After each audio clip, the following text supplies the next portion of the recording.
welcome to fmtraining.tv. My name is Margaret. I'm here with the wonderful Jacob Taylor, who I'm going to bring up now.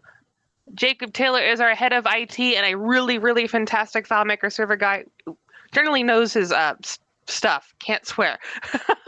But the sentiment remains the same. He's really awesome. We're glad to have him on for answer Q&A and our questions for us about the FileMaker server and cloud and all that related entity. Let's talk about our schedule real fast. I hit the wrong button. Never mind. We'll talk about the FMA Training Annual Subscription Bundle. We have our 3 bundle options. There are 100+ hours of really high energy video content. If you like our streams, but you're like, like this covers like really specific topics I don't really have a lot of use for, or if you're like, I've got really great gaps in my knowledge I need a refresher on, or if you just need the FileMaker platform and you want to get good training so you can become a competent developer in your own right, I highly recommend picking this up.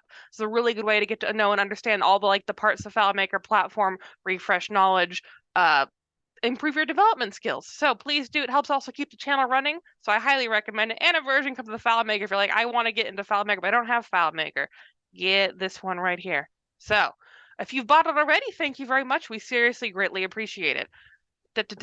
Now to actually hit the training schedule. So Friday we have, which is today, we have with Jacob Taylor, who is in my top right-hand corner. I'm not good at directions. Monday, Christian Schmitz has been gracious enough to move his stuff 13.0 update to Monday, which would be really quite interesting. I saw a tweet last night that said he was on function 6,999. And he was looking for ideas to the 7,000 function. So that'll be awesome. Tuesday and Wednesday are going to be finishing up next mini-series on manipulating dates and time frames with Claris FileMaker. Thursday is going to be starting another mini-series about creating, deleting, and duplicating related records with FileMaker. We have questions, people. We're here to talk about, me and Jacob sit here and chat about things for like a while, but we are here to answer your questions. So if nobody has them, it'll be a fantastic and short stream. yes. Although we said that last time and then went for an hour flat, and so we'll see. We'll see. We'll see what Christian says here too. I'm very interested. What is the oldest FileMaker version in use at RCC for servers? Internally, 19.6, actually. That's the oldest? Yeah. They're all upgraded. Yes. I know no one noticed. I'm very pleased about that fact, just to be clear, but if that's a surprise to you, then I did my job actually better than I was expecting. I didn't even realize. Nick's server is probably older. Yeah, but I don't know if that's necessarily your art. It's not like it's for him. And it's only because it's one of the older Linuxes. It might be 19.3 or something. But no, we have nothing outside of 19 at all currently. Nothing. No, the oldest one I had was 100%. It was the oldest internal server for sure. Was a 19.2 that got swapped Friday last week. So well, damn. Okay, everything is up to date then. So yeah, if that's surprising to anyone, 19.6 seems fine. The general upgrade, I don't know, fair warning that I would tell you is, unless it's the most exciting thing known to man and you're going to slice your bread with it, don't use transactions probably until the next version that's out, for the same reason that we just generally speaking avoid any brand new thing that Claris has shipped, because it's like close but usually not quite there yet. And so if you do the 3 things that they envisioned in their head when they wrote it, you'll be fine. And if you want to color outside of the lines at all, your mileage may vary to a greater or lesser extent. So we're not touching any of that at RCC. We're just running 19.6. Seems fine, basically. I'm a little birdie mentioned there might be a patch coming out for that. If you wait until you see that and then upgrade everything to 19.6, I wouldn't expect too many issues. So there you go. Seems fine. We've run into some stuff with some customer upgrades. Same thing. I took them all the way from 18 to 19.6 in one jump. There's been some customer, not even customer solution challenges because they're not FileMaker problems. They're not, they're not FileMaker problems. It's not like, oh, Pro has a bug now or like stuff like that.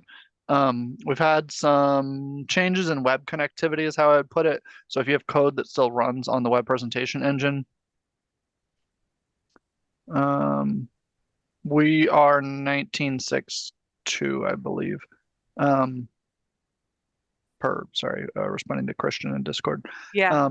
So our just some issues I've run into as part of upgrades going all the way to 19.6. So a lot of the code that we still, we're not rewriting it. There's no need to at this point anyway. But some maintenances sometimes do, right? So for some web presentation engine code, XML API, if you will, so it looks like the library probably got changed or upgraded, like under the hood in the script engine on server side, or in the XML API server side.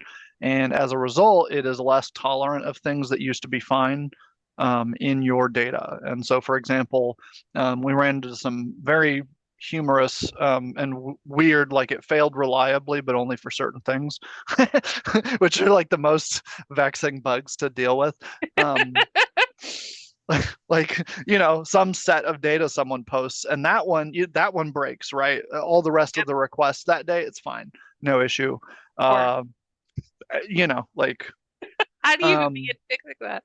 I guessed. So there's some stuff that PHP did because it was written many moons ago, that like it's not even not tolerated by PHP anymore. That's also true, although that'll probably be a second set of upgrades. It's not tolerated by XML anymore. And so, for example, you don't have nulls in your data. The newer versions of the XML libraries, if you've locked them down, don't like that. And so I basically changed a grand total of two things to get this customer's code working again, one of which was doing a little upgrade on the host details, right? It was like the old IP, and the IP hasn't changed, but put it on HTTPS, put it on the little DNS address that it's got, like get those kind of upgrades done. And then the other one was I stripped all the nulls out. Or the coder back in the day, we'll say, wrote it so that if data wasn't coming in, it would have a null, which is meant to be like a non-value. But in newer stuff, we more aggressively differentiate between null and things like null and empty string. Even though those are like logically almost the same thing, they're not. They're representationally they're not, and so. Yeah. That it used to just literally not matter at all, especially in PHP and stuff like that. Nobody cared. And the code didn't, the runtime didn't, none of that stuff. But we're getting past that point, and PHP itself and all the stuff that go with it are kind of becoming more professional over time. And so a lot of it's opt-in, but a lot of the fuzziness is being taken out like that. So That makes sense. We do actually have a question. It is a long one, but I will read it. Hey, Andy. Not sure if this is an easy to answer one, probably not, but might still give some direction where we could have a look at. Currently, our FM server is running on a Windows Server machine. We tried to migrate to a Docker instance using Ubuntu 18.04, but we experienced huge lags when using the same database copied onto the new instance. Lags in terms of slow initial loading / layout changes. if you're going into 1804, that implies that you're on an older version of FileMaker Server in the first place. And I would actually fix that first, to be honest. So 1804 was maybe 19.4 or before, might have been 19.3. And so we're on 2004, and then if you're going to 19.6, I think 19.6 does 2204. And I would recommend either of those options over 1804 anyway. Also because the FileMaker Server integration with Ubuntu, however you want to call that, right? Libraries and the under the hood stuff, the undercarriage of the software. There's a lot of work was put into it from quality fixing quality issues and little bugs and weird stuff like that. There was still like in those versions of FileMaker Server for Ubuntu. It's why we didn't recommend them, to be honest.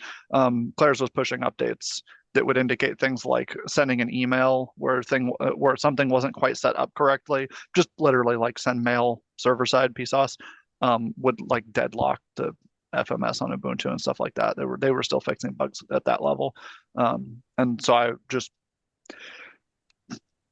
it's like a Hail Mary thing. I would go with the newer version as the short version. So Docker or not, I don't think that matters too much. That'll probably be fine. Go check the engineering blog. Let me post the link to that. Margaret can cross post. Yes. That's the link to the engineering blog, which we can put different places. But the very short version is they have general guidelines and directions for how to set up the Docker containers, which if you followed them is probably fine. That's why I don't expect that's where your problem is. So, but it may literally be the older version of the server. There may also be Docker issues. I don't know. I don't use that or host servers that way. So yeah, for now, I'm still basically recommending people use plain Linux, i.e. not Docker. A bunch of people are going to use Docker anyway. Tell me I'm wrong. It's fine. Or Windows, at least for current pro. No, I've not tried Docker. I don't use it. It's not related to RCC or anything like that, but I don't use containers anywhere because they don't provide an actual security boundary unless you are working within very specific confines in Linux, which will be actually not Docker. It'll be the containerization technologies that are on Linux that let you do C groups and permission limitation and stuff like that, which might be what Docker does these days, but was not where that software was when it was launched.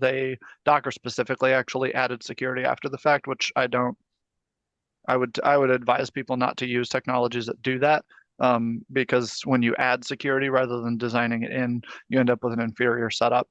And so I don't use it as a short version. So I do full VMs or none at all. That's a personal thing, and I'm not saying RCC endorses that position or anything like that. We'll support it. If I have to learn Docker, it's fine. But that's just as a particular and personal reason why I have no experience with it. So sorry, that was in response to Christian of Monkey Bread asking, have I used Docker? Yep. Just to reiterate that. Do you guys use a second disk in VM for data folder so you could unmount it on one server and mount on the other server for quick switchover?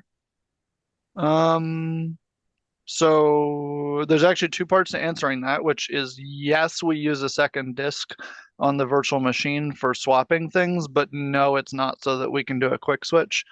Our Windows servers are built that way mostly for independent scaling of data set sizes, is how I would describe it. So if you want to think about it this way, your record data and then container data, right? Documents or images or whatever you have,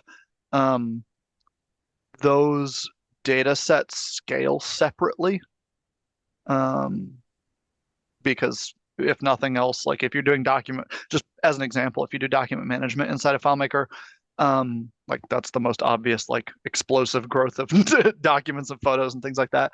Or got a couple clients that do like site survey stuff, and so they're out taking hundreds of photos, and popping those into FileMaker. So for situations like that, you're going to have a record per photo usually, and those records are tiny compared to the photo, compared to the document, compared to the whatever. And so your scaling of the FMP12 is much smaller than any of the documents and stuff. And so we put that stuff on its own drive. We put databases on its own drive so that it can blow up and have problems separately. We put container data once it's past a certain threshold, which is really rather low, to be honest. We put that on its own drive. Same reason, basically, so that it can either scale up correctly or blow up and not affect other things. Blowing up being like filling the disk or something like that. It'll still take the server down, obviously, but like it's a containment thing. You reduce the number of things a problem can affect, right? So if the FMP12 drive fills, that won't have any bearing on the container data, for example. won't result in damage. The two will not conflict with each other also. So one of them can be full and the other not, and those are two separate problems. That's a small thing, but it helps just at the scale of hundreds of servers. The what's the other one? Oh, and then so for migrations, we just move the databases and the data straight across over LAN, basically between new servers, and that is in general plenty fast enough. We would probably want to do some kind of disk switching or something like that if we were talking terabytes of data, but I don't have anybody like that in Amazon currently. I think our biggest customers got a quarter terabyte of container data or something like that. And actually, that's an on-site customer anyway. So most things are much smaller than that. Most customers are much smaller than that. Let's see. And then actually for the Linux ones, I do a single giant disk, which is totally contravening everything I just said. But it's way easier, and on Linux at least, assuming you know you have to throw away the database, like the live copy or whatever, because you're always going to restore from a backup if you come from if you're like using an image, an AMI or a snapshot or something to restore from, then you don't have to worry about it, and so you can just have your regular hourly and daily backups and leave that. We even do a minimal snapshot every hour and then do a minimal actual backup set on the Linux ones, and that seems to be sufficient so far. I have a non-server question. Do you want to answer any non-server questions, Jacob, or? Sure. I mean, Okay, I'm gonna ask it if I can. Before it disappears. Okay. My 19 point. Oop, scroll back up. As I say that, it promptly disappeared. My 19.6.1.45 FM Pro is running slow, writing scripts. Sub windows take a while to close. Yeah, I haven't seen it. I've seen some sporadic complaints from people about speed with 19.6, so I don't think you're alone. Is a short version. I've not observed that though. I alluded earlier, and not to name literally anything about it, but there is a small patch for 19.6 forthcoming. Look for it in your email or wherever you might find something like that. It's not out yet, but at that point, that I don't actually know that that'll fix any kind of a speed thing. I should go look at the change logs because I can probably tell you the answer to that question. But in general, like if you're looking for RCC's endorsement of 19.6, generally speaking, it'll be when that version comes out, because we had a little secret patch come out in December for the server stuff for 19.6, fixed a couple little access issues, we'll say. You can go look at the changes on that, but I believe all softwares are being pushed this new next thing. So I don't know what's in there, but that's probably the point at which if you were gonna wait for the first patch, that's it. So that's when I'd tell you to go for it. Okay, next question. If server and databases are on their own drive, AWS, can we simply detach and reattach the database drive to the new instance? It's possible, yeah. In a literal technical sense, sure. You need to know how your servers are set up. So if we built that server for you, the answer is you should not do that. You'll need to be very careful to reassign that drive to the right disk letter and stuff like that, because our systems aren't meant for that, basically, like the Windows servers that I set up.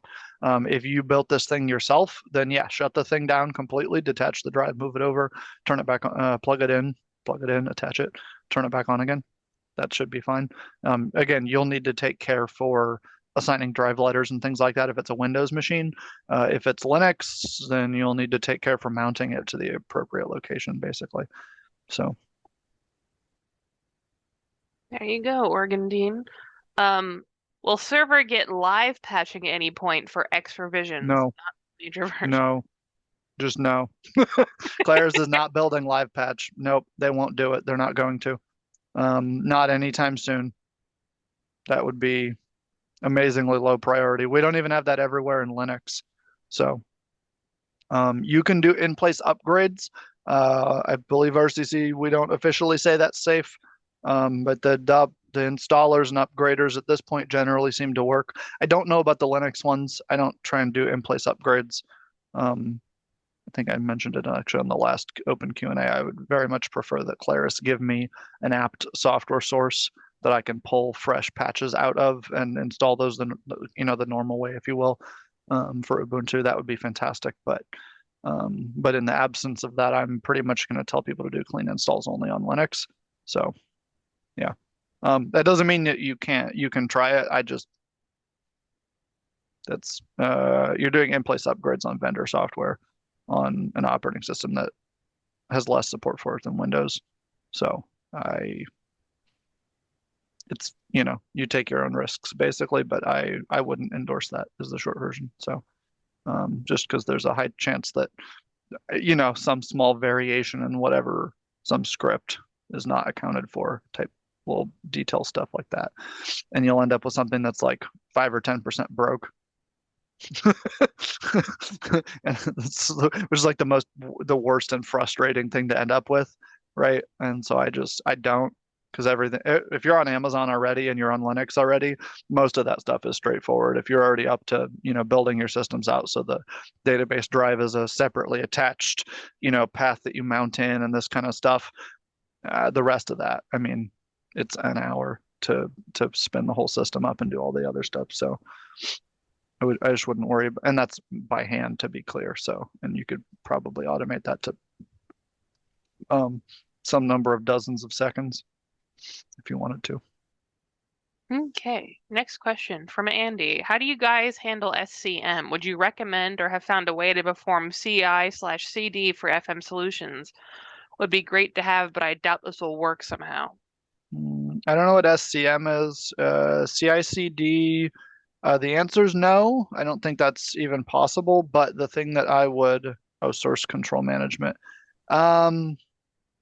So no, the answer to all of that is no, but let me explain it more.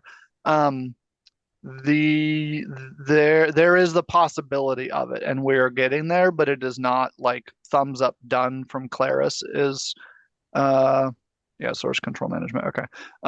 So what will make all of that 100% totally possible? And you can kind of do it today, just to be clear. That's why I'm saying no, but like with a bunch of asterisks.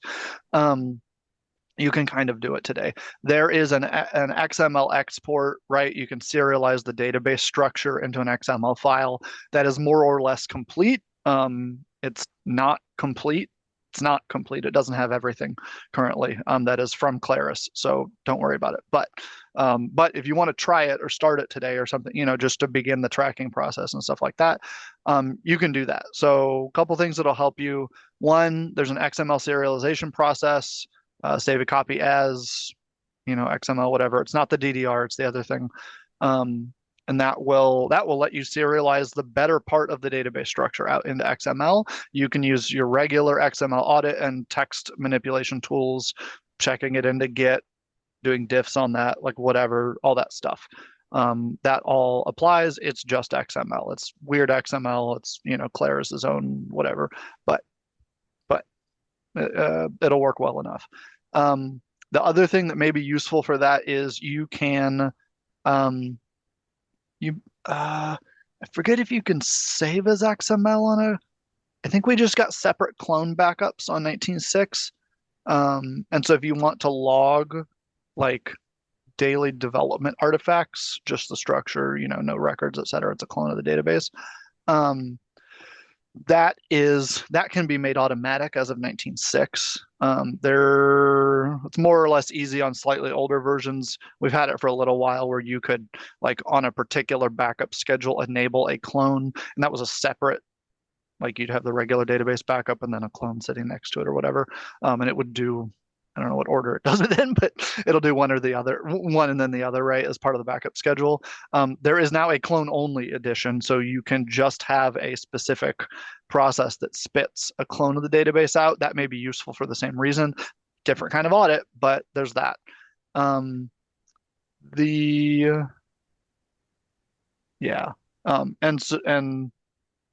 most of what you're going to be doing is with that XML serialization.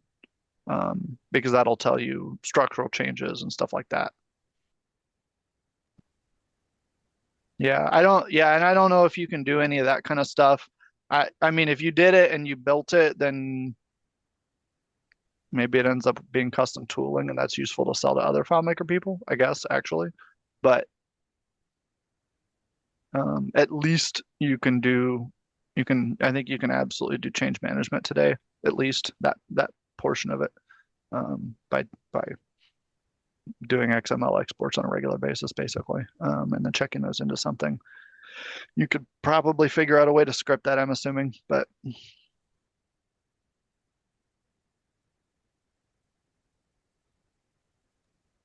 let's see. If you have time, can you show us an admin console and tell us how you configure them? Example, why you turn on, off something or put in some value. Yeah, we can do that. I can put can use one of our development servers as an example, because there's probably too many people working on it on a Friday. Let's see, how much of a performance gain do you get from Docker? That will depend basically on the server system that you're hosting it on. So for example, and I suppose he's offered me a like a referral link a couple times, right? I run a hosting department, then I'm referring people to competitors for hosting or whatever.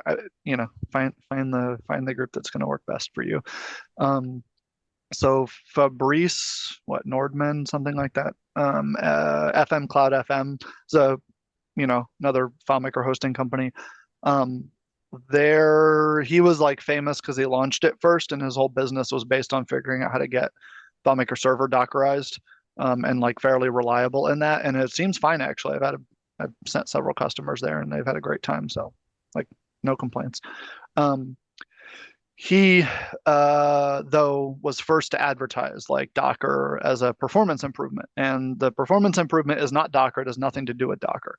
What it has to do with is that you can put something inside of Docker. In this case, it'd be FileMaker Server. And you can tell Docker, pretend you have a quad core, right? Docker, outside of the software and outside of technically the little interior operating system, depending on how you've set it up, can then spread your process across more than the number of cores that you've allotted it. And so that allows you to, on a temporary basis, as a burst thing. Usually you don't run it this way 24/7, but if somebody needs it, you can, let it spread out. Basically, you can run it on more cores, and so you do get it's a performance improvement, but it's because you can fake the number of cores that are underneath it and actually distribute the work over more cores, and that can either be faster, all the things that come with that. The RAM is a different conversation, but focusing specifically on like server-side processes, FMSE stuff, WebDirect, whatever, things that can be spread out across multiple cores, where that provides you additional performance benefits. Docker can be helpful there. Docker isn't the thing that gives you that. It's just the part where you can pretend that, FileMaker Server's on a quad core and it's got whatever, 16 gigs of RAM or something like that. And actually your VM host has 128 cores and, a quarter terabyte of RAM or something else. And so on a temporary basis, you can give it another larger than 4 chunk up those cores, that it can, do your scheduled nightly data crunching on or what have you. So let's see. I heard that you get better performance because it is slimed OS. Also, it is more movable. Slimmed, yeah. Slimmed. Okay, sorry. No, you're good. 41. Which one is it? This one? I think this is the new one. Let's see if I can share my screen back here. That's actually the whole like slimmed OS conversation is an argument in favor of Linux too. For the same reason. I mean, for cloud costs and for business purposes and stuff like that, the bigger difference between Linux and Windows is literally the licensing fee that you pay. One upgrade that I would like to make to RCC is to move us to a specific instance type, that we're not on currently, is the short version. And it is cost prohibitive, specifically because we're running a Windows server, and because with that other instance type, I have to pay the actual full per core Windows licensing fee, basically, because that's how Windows does licensing on servers, is per core, essentially per CPU core. And well, there's more cores, so it's more dollars. Is the very short version of the conversation. So it's it's cost prohibitive. It would 2.5x the cost of the server for us, just not the disks or anything else, just the CPU and RAM. Whereas because of the lack of licensing fee, the Linux version, like if we could do that, we can't for plugin reasons. Hopefully that will be resolved this year, basically. But that said, if we move to if it were possible, if it were feasible for us to move to the Linux one, it's basically the same cost as what we pay today. But yeah, so we'll probably do that once it's possible to. Again, plugin conversations. I'm hoping 360works gets their stuff updated. They kind of support Linux on some of their stuff, but I'm looking for nameplate. I can put email plugin and FMS on Linux and just not even think about it. Once we're there, then RCC will probably test moving over to Linux. At least we'll put our development servers on it. So let's see. Docker gives you a lightweight way to deploy your solutions to literally any machine without having to worry about it. Yeah, correct. Yeah, there's like a continuum between like a full virtualization and the bare operating, right, running an app on a bare operating system. Docker's in the middle of that. And I think it's moving toward the VM actually. On supported operating systems, again, there's a conversation on like newer versions of Linux where you can you have different types of containment. They're working with different things in the kernel to be able to prevent these little sub apps that are running inside of containers from being able to touch anything outside of themselves, and making those guarantees more firm over time without actually increasing the level of virtualization, which the implication to that is like having to translate all the machine commands between the different kinds of machines. That's where the overhead for that happens. That also is just less even of a conversation if you're on an Intel or an AMD at this point. It frankly doesn't matter on those platforms at this point. And the reason for that is because Intel and AMD have built commands, if you will, CPU commands in that like accelerate that. And so they make the translation itself free, basically. Not free, but of negligible cost. But like that doesn't exist on ARM and some of those other platforms, and so it's an interesting time. We're kind of in the middle of a transition on a broader level with that kind of stuff right now, because it's a bunch of it's maturing up, and then people are realizing, oh hey, we want to like run this stuff on ARM, and that will be awesome. I'm sure those are either forthcoming or I'm just wrong right now and they're out. I missed it, but I know that like Amazon has done a bunch of work for they're like gravitons or something, I think is what theirs are called. It'll be great when we can use those actually. So especially for something like FileMaker, because a lot of the FileMaker servers I deal with they're idle most of the time. And so it would be really great to be able to go on cheaper, literally it's just cheaper ops. So if they don't need anything that's like, it doesn't run on Linux, whatever, then there won't be anything that's preventing us from just moving over. That needs to actually be fixed, of course, so that we can just move people over. But I think that'll be exciting once we're there. It's soon. We're not there yet, but it's soon. Yeah. Yeah, they're talking about different kinds of load balancing and stuff. Yeah, traffic is a traffic proxy, correct? I think Claris is specifically trying to support Nginx, just addressing the conversation about reverse proxies and stuff. But yeah, that'll be just a preference thing, and also probably, to be perfectly honest, if you know enough about what they're doing, and look at their directions for how they tell you to set Nginx up and stuff like that, you can probably adapt it for some other proxy system as well. I think they're trying to specifically support Nginx. I actually don't know where that's coming from. I, of course, love Nginx because it's I've used it for 15 years, so of course I love it. But I have a suspicion it's like a custom. I don't know who it is, but I have a suspicion there's a customer coming in that's like, we want to use Nginx Plus to do blah, blah, blah, blah, blah, blah. And they're like, cool. And they can like ship that for everybody because it's not, Nginx is pretty easy to integrate. So I don't see any other questions on YouTube or Twitch. Okay. People are typing. I don't know if I think Andy's still typing back and forth with David. So. Yeah, correct. I can look at we can do some of the little with the admin console stuff. Christian requested. Yeah. It's doable. Do you use light mode Discord? I don't use anything mode Discord. I log into it when I'm on stream and then I close it. Okay. Yeah. People have tried to like message me on there to like do business things, and I love you all, but you should definitely just email me. Emailing is better. Which is what I said to the like 2 people who messaged me. I'm like, I'm not on Discord. I don't. Yes. I have Slack inside the company. That's my maximum limit of chat things. So sorry, or you're welcome, whichever. So this is one of our development servers. Christian had requested, like looking at some of the different options that we have on here. So one of the new things that you can do, and I love this, the marketing department is running wild at Claris. One of the new things that you can do is you can go in here and you can create a backup schedule. You see, we want backup schedule here on the left. This is why this says that, and that's why this says that. We don't use the built-in one. We just add our own and disable it.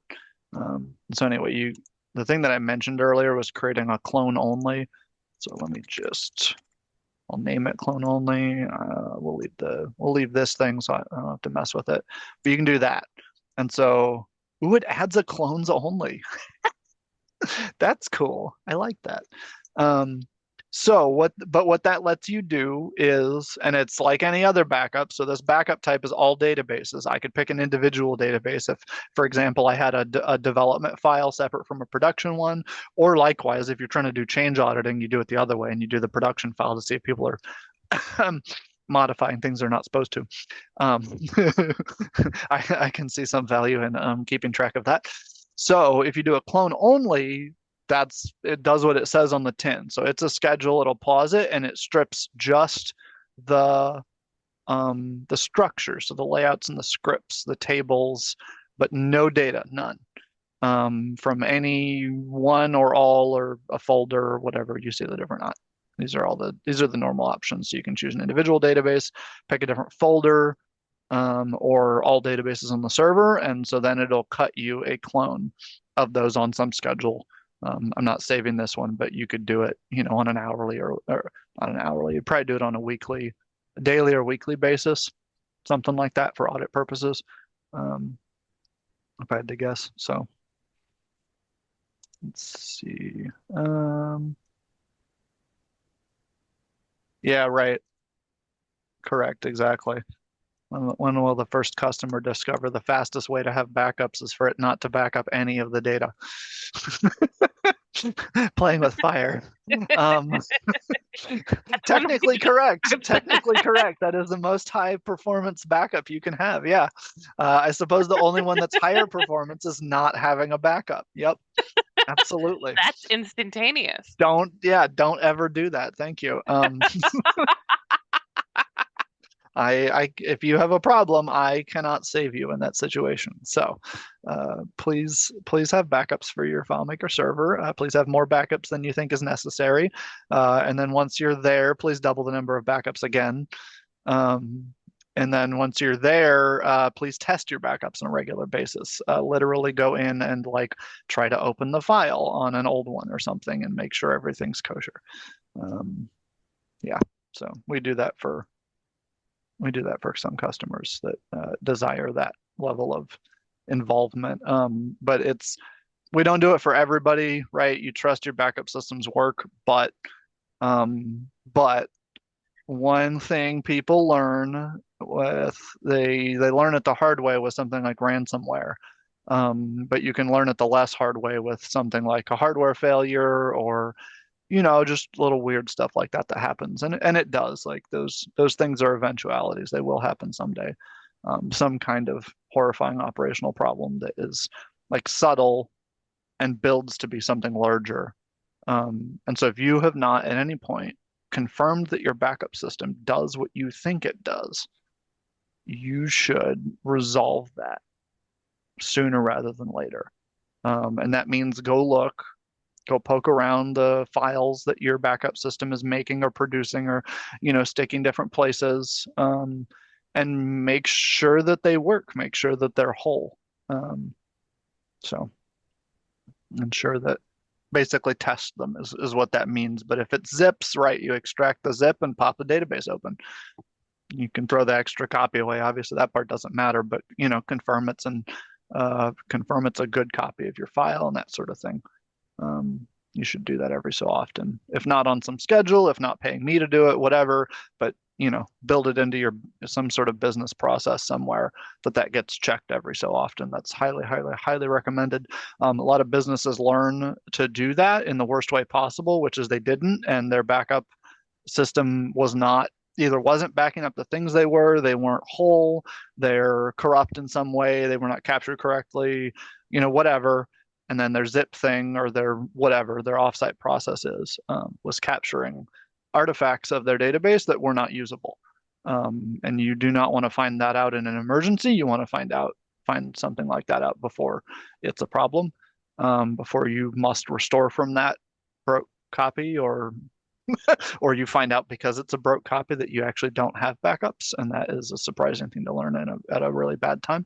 So we haven't had too many problems with that, but yeah, just a fair warning. Make sure that you're on top of stuff like that. Yeah, it's a little checkbox if you click it. Your backups are now broken. Correct. Yeah, well, your backups are really fast. I don't see any other questions from YouTube or Twitch. Any more questions, people? I can talk about backups all day. Don't worry about it.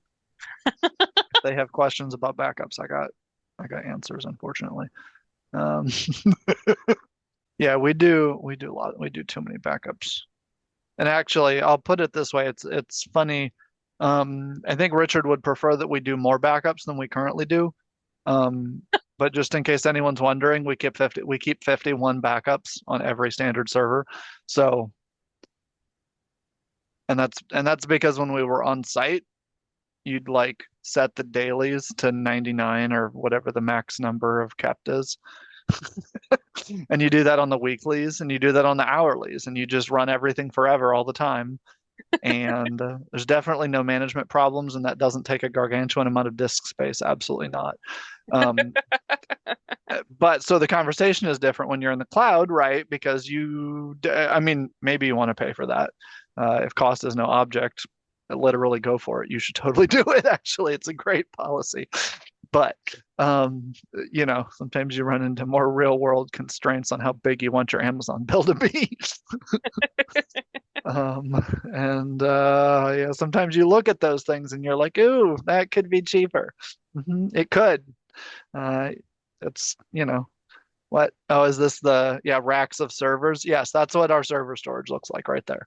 Yeah. It's the whole data center, and it just keeps the copies of the databases that pay me on it. That's how many copies we have. Just to be safe. Margaret's laughing because she knows it's true. It is true.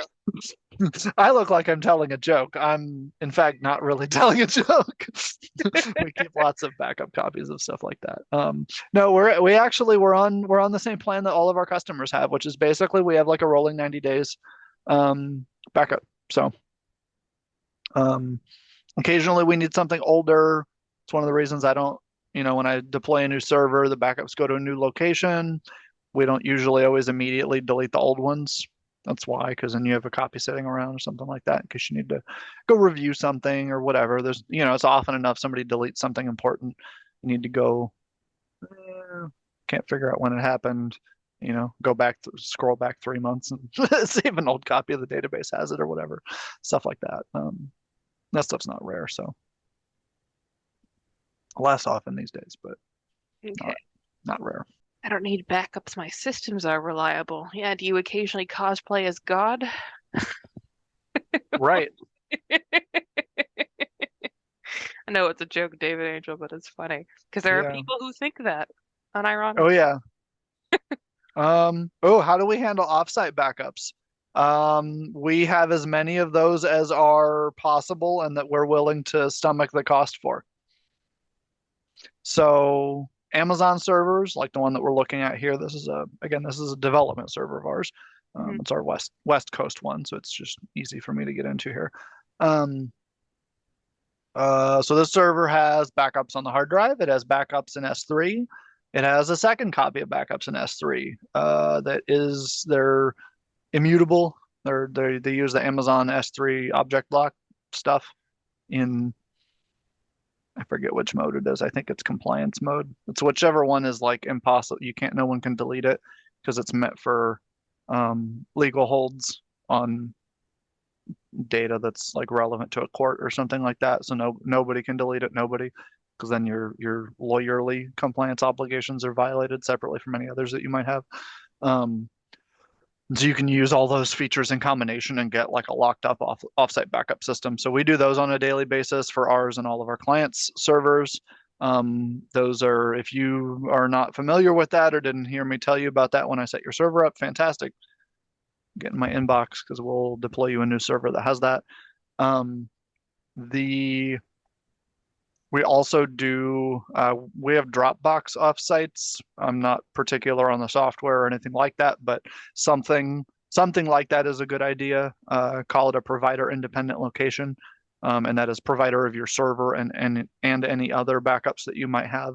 So the point and the purpose isn't Dropbox. I don't care about them as a company. I'm totally ambivalent to them, but they are not hosted on Amazon. They at least used to run their own data centers everywhere, and have tech that is separate from everybody else for that. And then two, so they don't share the hosts, they don't share the data repositories with.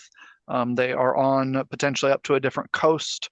If you wanted to be fancy, you could have like copies into other countries or something like this.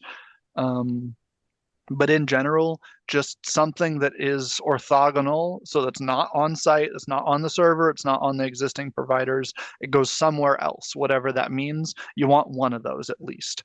You can have multiple, obviously, you can copy the file as many places as you want it, but we do recommend like one totally disconnected or whatever, like other offsite back location, like Dropbox, like OneDrive, like Box, whatever. I think I actually can't recommend Box, but that's because I learned they have weird file size limits. Yeah, you can't get rid of them to where it's reasonable without writing them really, really disturbingly large checks, basically. So, hourly S3 doesn't do anything itself. This is you guys can see my chat here, so it's on screen, so I don't have to Yep. read it over. But yeah, so details of hourly S3. I can show you that. There's nothing interesting. It doesn't go to S3. It is set aside for S3. So this is the FileMaker server portion of it, right? Server has to cut the backup. And then you can do whatever with what's in that folder. So that's what we do. It's a keep one. It's set aside. It's a keep one schedule. It's a once hourly, keep one. So every time it runs, it updates to the newest file. And there's not 2 or 3 or any other number kept in the folder. There isn't. And so these don't take long. We're on SSDs in Amazon. You should be on SSDs. If you're not on SSDs, change your server and fix that problem. It's a huge performance benefit. Second only to setting the RAM cache to something other than the default. That's a command line only change, but yeah, still. And so the backups, even for like this server, which is a little overloaded, don't take too long. And so you can just schedule like a zip process or a file copy or like whatever your offsite backup, your offsite off server backup strategy is, whatever that is. There's some piece of software that does that. Won't be FileMaker, but it'll be something else. If it's a copy or a zip or something else, just schedule it so there's plenty of breathing room in case the backup runs slow or something else. But in general, you should be on SSDs, and so in general, it won't take long. And so you schedule it at some later point. I think we run ours on the hour and then 15 after the hour for the zip, which is like 14 and a half too many minutes, frankly. Like you could be much closer and it would be fine, but I make sure, let it sit. I don't need to rush the server or stress out or anything like that. And so in our case, it zips up that copy. In this case, it's the FMP12. This is a dev server, so it doesn't have a separate drive for the container data. Everything's on one spot. So it takes whatever's in that backup folder, zips it up, and puts it different places in S3 and Dropbox, etc. So, and that's basically how we handle that. We do variants of that on Mac and Windows. Linux, again, I only have familiarity with doing Linux in Amazon and one on-site customers setup, basically. And in Amazon, you can do a much more limited number of backups and then just snapshot the machine every hour or something like that as your disaster response. That works fine, basically.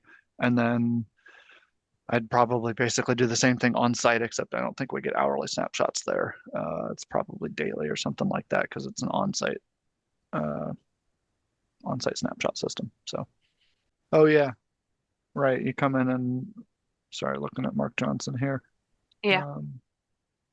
You have an offsite.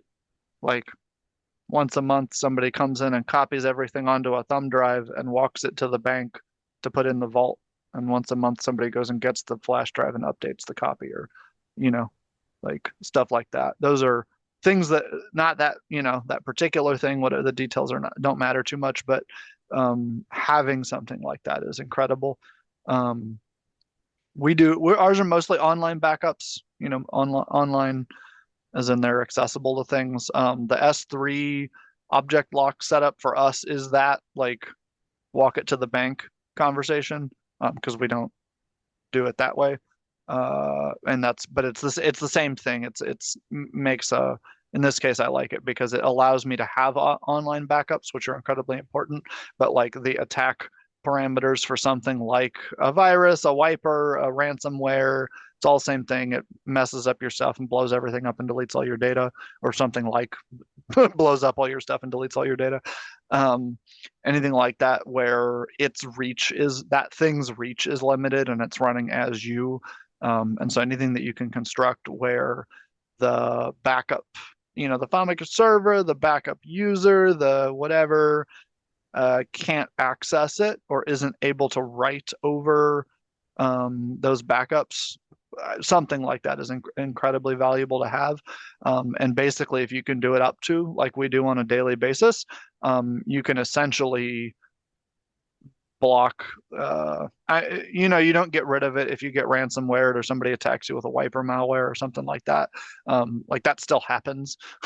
Your server's still going to get eaten, but it'll let you have a disaster recovery conversation that is more like, oh, we get to lose whatever today's data or something.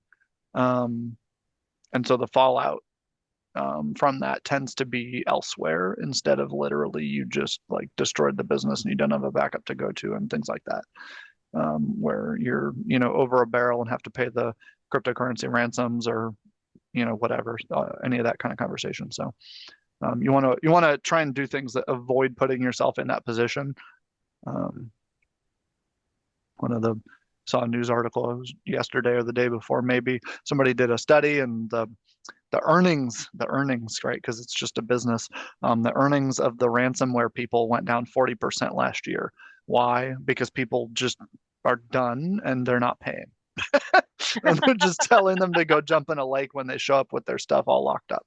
And and so if you think about it from that perspective, oh, like, you get hacked or something, like that may happen at some point to anybody. It's a persistence cost. It's a huge conversation to talk about when and why that happens.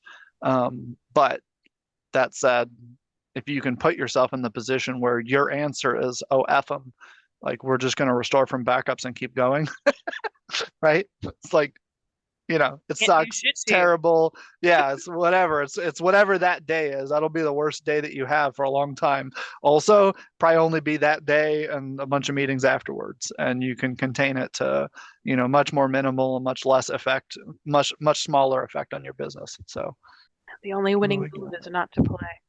Yeah, right. 2 on-sites, 1 off-site. Yep, I like that. Cloud-based off-site, that's a good one. Those are live. Unless you have like a backup service that you pay and then they don't let you touch something, like something like that. I don't know. We only sold it to one person so far. Technically, my backup system can be used for that, but it's only in PowerShell, so Windows only. And I think Mark is Mac anyway, so it's not a permanently true thing. We could rewrite it in Python or something, but I haven't. Most of our servers are on Windows anyway. That was the intent of it. But we had a customer ask, "Hey, can you do your ransomware offsites like it's a Windows server, but it's like an on-site one." And so I did some work on it to make the actual backup system less like RCC's backup system that's like for our servers and understands there's this many drives on the whatever. Fixed all that kind of stuff up and made it a lot more generic. And so they have that, but they got attacked with ransomware previously, which is why they asked for it. So why do we use Windows servers over Macs? Because you can't do Macs in Amazon is the short version. I think you literally can today, finally. And for a long time, I don't know if the cost is reasonable still. I haven't looked. I don't know. It used to be totally unreasonable cost, totally unreasonable, $2 an hour type stuff. So and then minimum 12-hour reservations and stuff like that. It's like if what you're doing is you need to have a build target for, your software runs on Mac or something, and you need a cloud build target that goes and builds your software for you and spits out the app file or whatever. Perfect, right? Like there's no issue at all. But it wasn't reasonable cost or anything else wise for running a FileMaker server. So yeah, if you want if you're hard set on a Mac server, just go get one of the Mac hosts. There's several. They're fine. So we do Amazon because that's where we're at. They're not the cheapest. You can get cheaper hosts. Be careful that you don't get what you pay for. We have found Amazon to otherwise be stable. Obviously, every provider has outages and stuff like that. But for example, issues that we've not had with them, their network and their ticketing system are not the same thing. So our previous provider that we used to recommend that we don't anymore, and the reason why we're on Amazon now actually, had a network outage, and that network outage is everything. It was their whole business, the whole thing. No service they had whatsoever was independently hosted in any sense of that phrase. And so their own little, whatever, right? Like you mess up settings or script the network or whatever. They did that, and it took like literally everybody down for 8 hours. And you couldn't file tickets, you couldn't get updates, no email, whole company was off. And like, if I know that and they're like, yeah, time to restoration, blah, blah, blah, they want to have a conversation about it, post on their blog, I don't care. It's all great. I'm not mad about it, but they had nothing, they did nothing, and they said nothing. And so we moved away from them because I can't deal with that. That's not tolerable for, as a recommendation for businesses to host on. And so Amazon's annoying in other ways because you're a peon if you're not writing them $10,000 a month checks or whatever. But yeah, we don't have that kind of issue with them. If they do stuff to you, you get a notice somewhere. Sometimes it's hard to find, whatever, but it's there. So. Wouldn't it be better if some backup server comes and fetches a backup so the key to the backup are not on the FileMaker server? Um, yeah, but anytime anything's logging in, that's a live backup, and so it's the same thing. That's probably better than the server itself pushing out because it's less directly accessible, but um, those still talk to each other and still have to have a live connection, which means anything, any piece of malware that's sufficiently smart can take advantage of that as well. And so it doesn't, then you're talking, well, the other system has to be some independent thing that's like weird or awfully configured, or, like you have a Windows server and you're connecting with a Linux, or, like to try and break up the ability to cross infect and stuff like that. It's just no, just come up with a different backup strategy that allows you to deal with the attack of an online system like that. It's a thing to be addressed in your strategy discussions. Um, some people just they don't deal with it or whatever. It's one of the reasons why I just put it in our backup system, period. I don't ask. People are like, hey, like I said, some people will show up and ask for a new server because they want the ransomware protection or something else because that's desirable to them. Perfect. Doesn't matter though. It goes on every server that we deploy on Amazon, that is a Windows one. So, and that's why it's because it don't pay, it's like don't pay extra for it. Like it's not, I don't consider things like that to be a value add I mean, it is obviously it adds value for the customer, but a value add in that you come back and say, hey, we want the double plus extra one that comes with ransomware protection. No, you get a server, whatever size that is, it'll deal with it. So that's how I consider things like that. It's one of the things that annoys me about the broader tech industry is like they're like, let me come sell you the solution to your problem, and it's like not actually any of those words. Just the marketing material is good. So um, let's see. Yeah, co-location conversations. Yeah, I have a server in Fremont actually, not RCC. Me personally, but pay what, $100 a month. So it's not bad. I get a whole server. I paid for the hardware too, so it's like we get screaming performance. That's great. I love bare metal actually.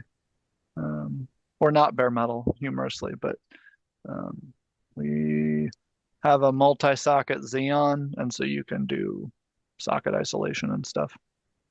So we did that for our VMs, and so they're basically bare metal. There's not translation. The processor's new enough, and then we did I don't know what it's called, but you can like pin the virtual machine to a particular socket or CPU core, depending on the software, one or the other or both.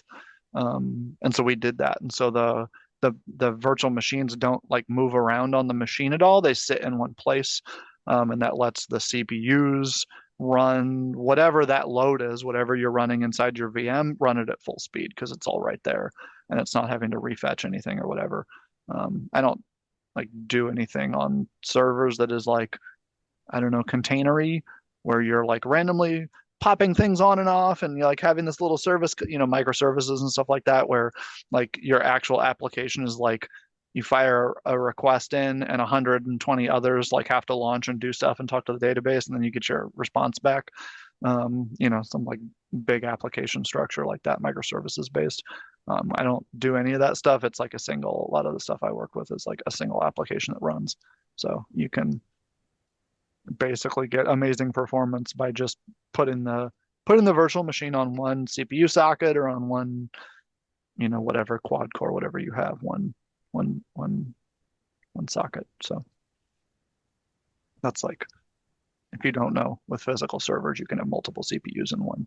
I don't mean multiple cores. I mean like multiple physical actual processors. And they each have their own slots. And you can, depending on how they're built, if they're meant for that or not, they'll put the RAM on the physical motherboard, like nearby the CPU that they go with. And that doesn't mean that you can't crosstalk or whatever. Like it's not separate computers.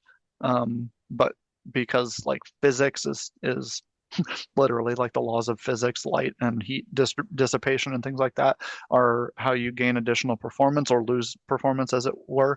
We're like at that level where like the laws of physics are making our computer like that's what you're running up against to make your computer go faster. And so you do things like that where you put the RAM right next to the CPU, and then the RAM that goes with that CPU goes right next to that core, and that kind of stuff. So we're at that point. It requires that kind of fine-grained optimization to get everything running maximally fast. But like also, every new year, whatever, Intel and AMD and whoever puts out new processors, and we get another, 10, 12, 17, 15, whatever % boost every year of some kind. So we haven't run out of improvements yet. We keep hearing it's going to happen soon, but it hasn't happened yet. So That's the way that goes. We are 508, by the way, so we've well and truly talked over time. So thank you very much, Jacob. If anybody has any final questions, let me know. Otherwise, we can end it. People are typing. Thank you. Okay. No, seriously, Jacob, thank you very much. It's always a pleasant surprise to have this go on. I'm never quite sure if we're going to flip the coin and get a 10-minute session or an hour and plus. So thank you, everyone. I can talk forever, so it's like you guys got to bring me a couple questions, though. Got to bring a couple.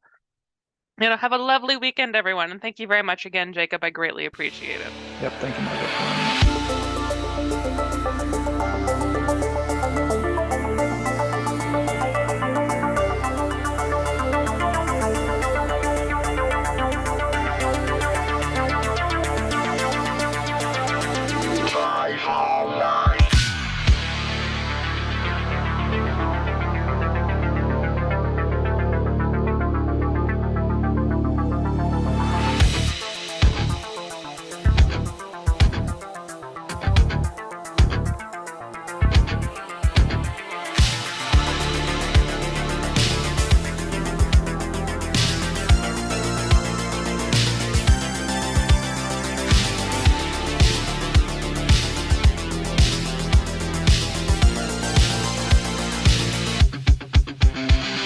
Got a report of an individual up here who may be a FileMaker license.